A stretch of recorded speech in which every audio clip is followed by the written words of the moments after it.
Yang kandungan vitamin C-nya paling tinggi itu ya jambu biji, Pak. Justru jambu Pak. Justru jambu. Jadi nomor 2 ya baru buah-buah yang lain, kiwi, jeruk. Iya, biasanya jeruk katanya. Ya, jeruk. ini yang paling tinggi itu buah Justru jambu, Pak. Bapandiran santai. Assalamualaikum warahmatullahi wabarakatuh. Kembali lagi di podcastnya Antara Biro Kalimantan Selatan di Pamandiran Santai. Kali ini kita kedatangan Pak Mahli Riyadi. Pak Mahli. Ya. Selamat datang Pak. Terima kasih datang di podcastnya kita Antara Biro Kalimantan Selatan. Pak Mahli, Kepala Dinas Kesehatan Kota Banjarmasin. Saat ini beliau mungkin orang yang paling sibuk nih di Kota Banjarmasin nih Pak, untuk di pemerintahan kota. Karena kita zaman pandemi, tentunya banyak kisah nih yang ingin kita korek-korek bersama Pak Mahli. Gimana Pak Mahli, sehat? Alhamdulillah sehat dan memang harus sehat untuk mengomandoi penanganan pandemi di Banjarmasin. Ya. Sekarang ini yang penting tuh sehat dulu Pak. Ya, karena nilainya tidak bisa dihitung nilai kesehatan itu. Pak, untuk perkembangan COVID terakhir gimana nih Pak? Boleh diceritakan Pak? Ya, jadi kita Banjarmasin ini pertama kali COVID itu terdiagnosa pada tanggal 26 bulan Mei tahun 2020. Kalau Indonesia kan tanggal 6 Mei. Iya. Sorry, Maret. tanggal 6 Maret maksud Maret, saya. Di Banjarmasin itu 26 Maret. Nah, sejak itu ya tentu kita Dinas Kesehatan bersama-sama tim Satgas Pak Firman, tim Satgas COVID-19 Banjarmasin bergerak terus menangani mulai dari testing, tracing, treatment. Dan kita berada pada puncak tertinggi COVID-19 itu di mana 52 kelurahan di Banjarmasin itu semuanya kena pada bulan Oktober, November. Nah, Desember kita udah mulai turun sampai pada minggu keempat bulan Desember itu puncak terendah kasus COVID di Banjarmasin yaitu 51 orang. Sampai bertahan pada minggu kedua bulan Januari 2021. Nah, begitu banjir, ya pas banjir kemarin ini naik lagi. Nah, dari angka 51, angka terendah Banjarmasin itu naik sampai dengan 256. Pada bulan Februari, Maret, April berangsur turun-turun kembali dan sekarang kita tersisa kasusnya 93 orang yang aktif di Banjarmasin. Nah, dari 93 itu Pak Firman ada 17 orang yang melakukan isolasi mandiri dan 76 orang yang saat ini dirawat di beberapa rumah sakit yang ada di Banjarmasin. Alhamdulillah kita Banjarmasin termasuk mampu mengendalikan COVID-19 ini tidak melebihi lagi dari angka 100 dibandingkan dengan 1 bulan yang lalu. Artinya kondisinya masih bisa dikendalikan malah? Bisa terkendali. Karena kita lihat berita-berita nih di Jakarta sampai over kapasitas rumah sakit. Artinya posisinya masih aman lah Pak untuk Banjarmasin, fasilitas kesehatan.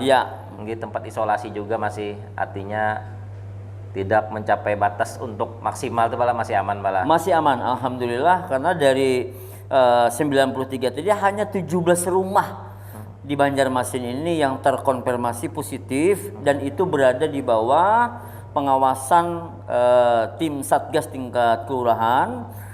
Sekarang ini kan kebijakan pemerintah sudah menetapkan Babinsa dan Babinkamtipmas itu adalah tim tracer, yang membantu teman-teman di puskesmas sehingga mereka lah yang mengawasi rumah-rumah yang melakukan isolasi mandiri agar ya jangan berjalanan ke sana kemari seperti itu. Pak, untuk pandemi kan setahun lebih nih. Masih adalah orang yang nggak percaya dengan COVID nih Pak. Mungkin Pak Mahli juga pernah kena juga, mungkin bisa diceritain Pak pengalamannya dengan COVID nih Pak. Benar, jadi Pak Firman sampai hari ini kami masih menemukan ada warga masyarakat itu yang tidak percaya bahwa adanya COVID-19 ini. Nah, ini yang tentunya menjadi tugas kita bersama mengedukasi mereka bahwa COVID itu fakta, nyata, dan ulun sendiri yang kena. Jadi tanggal 16 Januari ulun masuk rumah sakit Ulin, dirawat dan tanggal 28 itu keluar dari rumah sakit Ulin, dan pada saat itu diagnosa sudah pasti COVID-19, diagnosa dokter. Dan betapa menderitanya Pak ketika kena COVID, ulun sesak napas, tidak bisa bernapas tanpa oksigen, nggak bisa sama sekali, sehingga perlu oksigen dengan dosis yang sangat tinggi sekali, pakai HFNC. Iya. Oksigen itu masuk nggak bisa keluar karena pakai HFNC namanya. Nah itu ngeri banget, dan bayangan kita ini apa? Kematian Pak. Iya, iya, iya. Kematian. Ketika kita kena COVID, waduh luar biasa. Yang terbayang itu hanya kematian, betapa menderitanya kena COVID itu. Dan COVID ini fakta tidak hanya mengenai orang biasa, tapi orang yang luar biasa, yang katakan saja seperti almarhum Ustadz Syekh Ali Jaber. Iya, benar. Beliau ini betapa sangat dekatnya dengan Allah, doanya sering diijabah oleh Allah. Kok kena COVID meninggalnya gitu kan?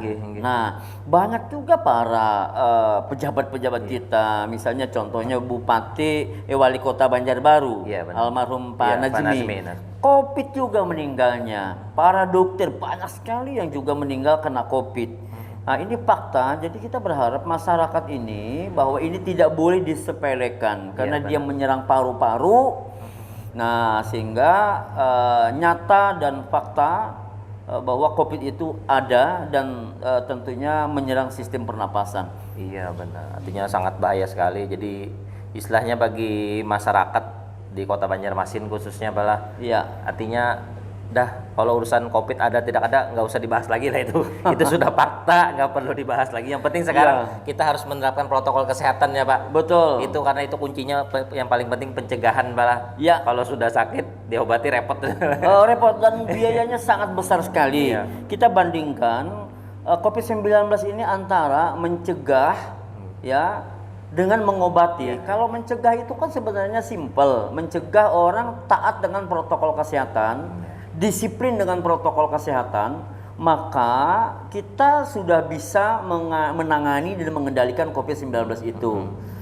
Ya, ketika mengobati, banyak sekali obat yang harus dibeli, banyak sekali obat yang harus dibayar, harus plasma, convalescent, mencari orang yang sama golongan darahnya yang kena COVID. Obatnya walaupun ditanggung oleh pemerintah, tapi ada obat-obatan yang kita pengen menjadi booster lebih cepat, dan itu biayanya cukup mahal. Ya, mencegah ini jelas sekali jauh lebih murah, lebih mudah. Dan kondisi sekarang ini kita sudah ada solusi sebenarnya COVID ini. Kenapa kita harus selalu taat dengan protokol kesehatan seperti bermasker? Karena COVID-19 ini menularnya melalui droplet. Droplet itu keluar melalui hidung dan mulut seseorang ketika dia bersin maupun batuk. Tentu orang yang kena COVID. Tapi kalau orang yang tidak kena COVID, ya batuk bersin ya tidak apa-apa. Tidak akan menularkan COVID karena dia tidak kena COVID. Nah, itulah sebabnya masker adalah kunci utama supaya orang tidak kena COVID. Kemudian ya menjaga jarak, karena hembusan COVID ketika dia bersin dengan batuk itu mampu 1 meter paling pendek. Makanya kita harus jaga jarak 1 meter minimal. Nah, kemudian kenapa kita jangan bersalaman gitu kan? Ya karena tanpa kita sadari setiap hari kita bisa pegang hidung 2-3 kali, pegang mulut berkali-kali gitu kan. Ya kalau begini kan kita sulit juga pegang hidung, nggak bisa gitu kan. Nah, itulah sebabnya pengganti untuk saat momen tertentu ya kita menggunakan facial. Tidak apa-apa, dan ini boleh-boleh saja dan sah. Ya karena apa? Ya karena memang menjaga. Nah, itu pentingnya protokol kesehatan disiplin. Artinya tetap pada pepatah, mencegah lebih baik daripada mengobati malah. Pak, ngomong-ngomong untuk varian Delta gimana Pak? Masuk Banjarmasin teman? Jadi sampai dengan hari ini ya kita di Banjarmasin itu jumlah kasus yang aktif ya jumlah kasus yang positif itu 9.262 orang yang sudah kena di Banjarmasin. Dan hasil dari PCR, alat PCR yang kita miliki, laboratorium PCR kita luar biasa. Di Banjarmasin sudah memiliki pada bulan Juni sudah diresmikan oleh Bapak Wali Kota 2020 yang lalu. Kita sudah punya. Dan sampai dengan hari ini di Banjarmasin kita belum menemukan ada varian baru Delta maupun Delta Plusnya. Jadi itu akan kita update terus kalau misalnya ditemukan, maka kita akan melakukan kebijakan-kebijakan yang sifatnya ya protektif terhadap masyarakat. Karena tugas pemerintah kan melindungi masyarakat. Nah, kemudian kita bersyukur di Banjarmasin kesembuhan pasien itu cukup tinggi, Pak. Tinggi Pak. Ya 96,82% dan case fatality rate kita berada pada 2,3%. Jadi angka kematian itu rendah. Walaupun belum mencapai seperti yang rekomendasi WHO 2%, kita masih 2,3. Ini yang kebanyakan yang mati atau yang meninggal ini itu adalah para lansia, Pak. Nah, para lansia atau orang-orang yang memiliki komorbid. Nah, ini yang kasihan. Sebenarnya virus corona itu nggak punya sayap. Dia nggak bisa terbang ke sana kemari. Ya kita inilah yang membawa virus itu ke rumah. Iya benar. Kasihan orang tua kita, kain ini kita yang ada di rumah, mama kita yang di rumah. Kita barangkali tidak taat dengan protokol kesehatan, ya akhirnya membawa virus ke rumah. Nah itu sebenarnya. Kalau virusnya kan bisa terbang, Pak ya?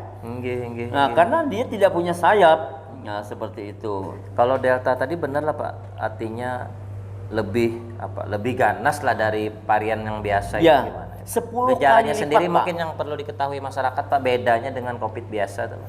Bedanya dengan COVID biasa ya pada varian Delta ini ya gejala-gejala yang umum pada virus corona yang umum itu ada padanya. Iya benar. Nah, kemudian kecepatan dia menyerang. Iya. Kecepatan untuk menurunkan daya tahan tubuh orang. Iya benar. Kemudian berbahayanya virus ini bisa menipu. Iya. Menipunya bagaimana? Orang bisa tiba-tiba sesak napas, tiba-tiba dia sesak napas karena sebenarnya dia sudah ada di tubuh orang, mulai muncul dari tidak bergejala sampai tiba-tiba down, tiba-tiba pada kondisi lemah. Nah kemudian ya sakit tenggorokan pada umumnya sama seperti COVID biasa kan adanya demam, adanya sakit tenggorokan, sakit menelan, hilangnya indera penciuman, indera perasa, sakit kepala tambahan dari gejala virus Delta ini sakit kepala. Jadi orang sakit kepala kemudian begitu diperiksa ya baru ketahuan kenapa dikira sakit kepala biasa. Nah tidak ada demam. Ya, jadi perlu diwaspadai gejala-gejala tambahan yang lain daripada gejala umum pada virus corona pada umumnya. Artinya COVID sekarang belum ada obatnya sampai sekarang malah. Sampai sekarang yang ada cuma diminumi apa istilahnya vitamin untuk daya tahan, meningkatkan daya tahan tubuh gitu malah untuk pasiennya sendiri. Betul Pak Firman. Jadi tadi meningkatkan daya tahan tubuh itu jauh lebih baik. Ya kita rekomendasikan jahe Pak, karena ini memang ditetapkan oleh Kementerian Kesehatan. Kita disuruh kembali ke alam untuk membangun ketahanan tubuh kita. Saya sehari minimal 3 gelas Pak, minimal. Iya jahe. Saya minum jahe itu 3 gelas ini minimal dalam sehari. Pagi 200 ml, siang 200 ml, malam habis maghrib, antara maghrib dan isya istri saya selalu membikinkan minuman jahe hangat Pak. Ini yang menyegarkan tubuh kita dan itu menjadi amalan saya hampir 2 tahun ini. Untuk menjaga vitalitas kondisi fisik, saya minum jahe setiap hari. Nah, selain itu juga ya penting juga kita sampaikan kepada masyarakat untuk memperkuat daya tahan tubuh dengan makan jambu biji, Pak. Karena bukan jambu kristal. Bukan jambu kristal yang lagi rame. Jadi jambu biji itu buah yang kandungan vitamin C-nya paling tinggi itu ya jambu biji, Pak. Justru jambu Pak. Justru jambu. Jadi nomor 2 ya baru buah-buah yang lain, kiwi, jeruk. Iya biasanya jeruk katanya. Ya jeruk. ini yang paling tinggi itu buah Justru jambu, Pak. yang paling tinggi. Justru jambu itu paling tinggi. Jadi kalau ada pertanyaan masyarakat, buah apa yang paling tinggi kandungan vitamin C-nya untuk membantu antibodi pada tubuh, menguatkan daya tahan tubuh? Ya jambu. Jawabannya jambu biji. Jambu biji. Itu luar biasa Pak, kandungan vitamin C-nya sangat tinggi sekali. Tapi yang masak atau masih yang mentah? Bisa yang masak, bisa yang mentah, sama Pak. Jadi itu baru kiwi, jeruk gitu kan. Buah-buah yang lain, mangga juga kandungan vitamin C-nya tinggi. Iya. Untuk saat ini kan lagi euforia vaksin nih Pak. Iya. Banjarmasin gimana perkembangan update untuk vaksinasi kita Pak? Jadi kita vaksinasi di Banjarmasin, alhamdulillah Pak. Dari target sasaran kita itu kan pemerintah melalui peraturan Menteri Kesehatan nomor 10 tahun 2020 tentang tahun 2021 ya tentang vaksinasi dalam upaya membangun herd immunity, membagi klasifikasi sasaran. Iya. Sasaran kita yang pertama itu adalah tenaga kesehatan. Tenaga kesehatan ini targetnya sudah ditetapkan oleh Menteri Kesehatan 6.590 orang. Nah, Banjarmasin kita sudah memvaksin 7.937 orang atau 120,44%, Pak. Jadi sudah melampaui target untuk tenaga kesehatan. Sasaran pada tahap kedua, pemerintah sudah menetapkan. Kalau tahap pertama kan tenaga kesehatan, Pak. Iya. Nah, tahap kedua itu adalah pelayan publik dan lansia. Nah, untuk pelayan publik itu pemerintah sudah mentargetkan di Banjarmasin harus memvaksin 60.691 orang. Sampai hari kemarin, ya, kita sudah memvaksin warga Kota Banjarmasin khusus pelayan publik itu 62.571, Pak, atau 103%. Melebihi target, Pak. Ya, sudah melebihi dari target yang ditetapkan oleh Menteri Kesehatan. Nah, kemudian lansia ini yang menjadi persoalan kita, Pak, di Banjarmasin. Pemerintah sudah menetapkan targetnya yaitu 55.720 orang. Sementara sampai hari kemarin kita baru memvaksin 8.227 atau 14,76%. Masih kecil, Pak. Jauh sekali, Pak.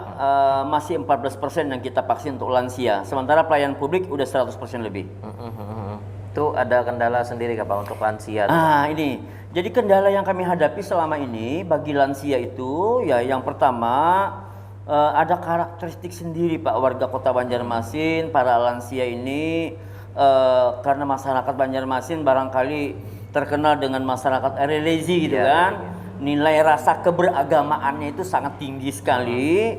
Jadi beberapa keluhan yang kami terima oleh masyarakat yang disampaikan kepada kami melalui baik petugas kita di puskesmas maupun kita yang safari ke beberapa masjid, kami ini sudah tuha juga, kada apa-apa juga. Nah, kalau kena COVID atau ya penyakit itu kan dari Allah. Kalau Allah menghendaki, kada kawa juga menghindari. Kayak apa kamu usaha? Nah, ini yang sering kami temukan. Kepasrahan masyarakat lansia ini cukup tinggi.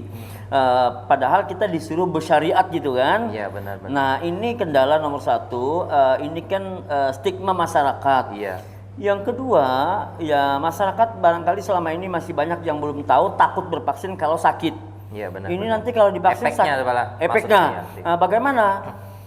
Kita ingin sampaikan di kesempatan yang baik ini bahwa kalau ada akibat dari vaksin itu, misalnya habis bervaksin orang menjadi sakit, pemerintah sudah menjamin bahwa kalau sakit atau akibat ikutan dari vaksinasi itu ditanggung biayanya oleh pemerintah. Iya, artinya langsung lapor aja, Pak. Iya, langsung lapor aja ke puskesmas terdekat. Jadi jangan khawatir, jangan takut. Ya, dan faktanya nggak ada juga yang sakit. Nggak ada, tapi ringan. Iya, ringan. Ya, pegal-pegal katanya, Pak, benar, Pak. Iya, ya artinya ada orang keluhan habis vaksin, lapar, haus, ngantuk, itu yang kami temukan. Artinya itu masih batas normal lah, Pak. Itu batas yang normal sekali. Ya kalau orang habis bervaksin mau makan sup buntut kan boleh-boleh saja. Iya, benar, Pak. Jadi tidak ada hal yang sebenarnya yang mendasar. Jadi sampai hari ini sudah berapa ribu yang kita vaksin. Kita sudah 200.000 lebih yang kita vaksin. Itu kan tidak ada orang yang mengalami efek samping vaksin yang serius. Ya ada yang mual, habis vaksin kalau mual ya cukup dengan minum air putih saja. Ya seperti itu. Ya mungkin nih teman-teman warga di Kota Banjarmasin juga edukasinya mungkin Pak, kita sama-sama mengedukasi, jangan mengharapkan dari dinas kesehatan aja, tapi masyarakat mengedukasi keluarganya, mengedukasi orang tuanya kan gitu Pak, biar mau divaksin, bahwa ini ikhtiar kita untuk sehat lah. Benar. Artinya vaksin sendiri bukan berarti obat, bukan berarti kita kebal kan? Tapi vaksin untuk istilahnya apa tuh, membangun herd immunity, ya, membangun kekebalan kelompok Pak Henggi. Artinya yang mungkin sakitnya istilahnya mengurangi Gejala. gejala keparahan kayak itu istilahnya Pak lah. Betul. Nah, Artinya bedanya- menekan kematian juga Pak lah kalau untuk sudah divaksin gitu Pak lah. Ya, jadi tujuan vaksin itu yang pertama menurunkan angka kesakitan dan angka Iya, kematian. benar-benar. Yang kedua membangun kekebalan kelompok. Iya. Jadi kalau banyak orang yang sudah divaksin, maka akan banyak orang yang memiliki kekebalan. Iya, iya. Dan dia akan melindungi orang-orang yang kontraindikasi vaksin. Nah, ketika orang yang tidak bervaksin dia berada di tengah-tengah orang yang bervaksin, maka yang bervaksin ini melindungi. Nah, dia akan membentuk kekebalan kelompok di masyarakat dan juga ya vaksin ini bertujuan untuk mempertahankan stabilitas ekonomi. Iya, Ya, stabilitas nasional, stabilitas sosial, ketahanan negara. Jadi kalau orang kena Covid, ekonomi akan pasti terganggu, akan lumpuh. Iya. Nah, dulu kita pernah PSBB gitu kan. Iya benar. Dampak vaksin ini luar biasa, tidak hanya dampak pada penyakit kesehatan, tapi dampak sosial, dampak ekonomi, politik itu juga pasti ada, luar Iya, biasa. Iya, iya. Untuk stoknya sendiri Pak, ini kan ada banyak program nih, ada dari Presiden Jokowi sendiri kan 1 juta Ya. vaksin per hari. Ya. Banjarmasin siap lah Pak untuk mendukung itu Pak, untuk stoknya sendiri saat ini. ya, kita sampai hari kemarin sisa stok vaksin di Banjarmasin di gudang farmasi kami 1.610 vial. Ya, 1.610 vial itu kali 10 ya 16.000 dosis yang kita miliki. Maksudnya untuk satu dosis itu Satu untuk vial berapa? ini untuk 10 orang. Oh, satu vial 10 orang. Oke, biar kita ngerti lah biar masalahnya ya. Satu vial untuk 10 orang. Nah, kita punya 1.600. 1.600 vial berarti kan 16.000. 16.000 dosis 16.000 dosis. untuk 16.000 orang gitu Pak maksudnya Pak. Iya, Iya, yang benar, bisa kita vaksin dan ini akan kita kembangkan, Pak. Jadi mulai tanggal 1 Juli kita akan meluncing di Banjarmasin untuk menambah perluasan sasaran vaksin. Iya, iya. Kalau tadi sasarannya di tahap kedua itu kan pelayan publik Iya, pelayan sama publik, lansia. Kalau kita menghabiskan lansia kan terlambat jadinya. Iya, benar. Kita perluaskan kepada masyarakat umum usia 18 sampai dengan 49 tahun.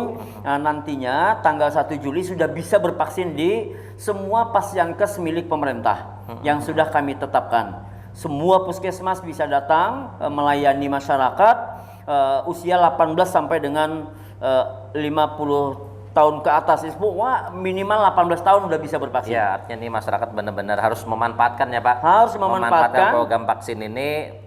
Cukup bawa KTP ya Pak, cukup bawa KTP, Ya. datang ke puskesmas, lapor ingin divaksin. Betul, Syaratnya 18 tahun ke atas. benar. Oke, ini benar-benar dimanfaatkan karena vaksinnya sendiri gratis. Ya, Mumpung karena nanti bayar yang gotong royong. betul. Ini mumpung gratis. Benar Pak Firman. Dan sekarang ini sudah berbayar, Pak. Nah, ini Kita di Banjarmasin sudah menunjuk beberapa pasienkes Iya. yang melayani pelaku-pelaku usaha untuk bayar, Pak. nah, Satu kali vaksin 500.000 loh, Pak Firman. ini digratiskan tapi 2 kali suntik 1 juta. 1 juta. Nah, Jadi yang bayar. digratiskan ini 1 juta.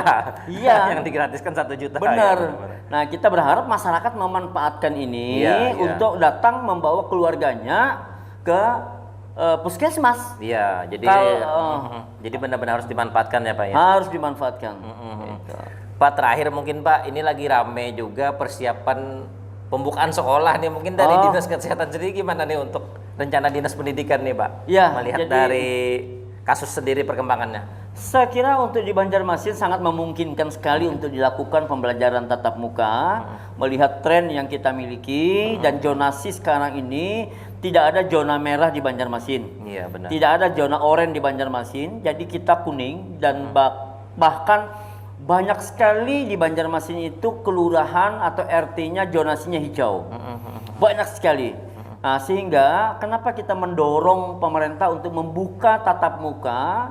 Ya, yang pertama kasihan anak-anak kita akan barangkali menemui sebuah generasi di mana generasi yang tidak belajar selama 2 tahun secara tatap muka akan berbeda. Iya, benar Pak.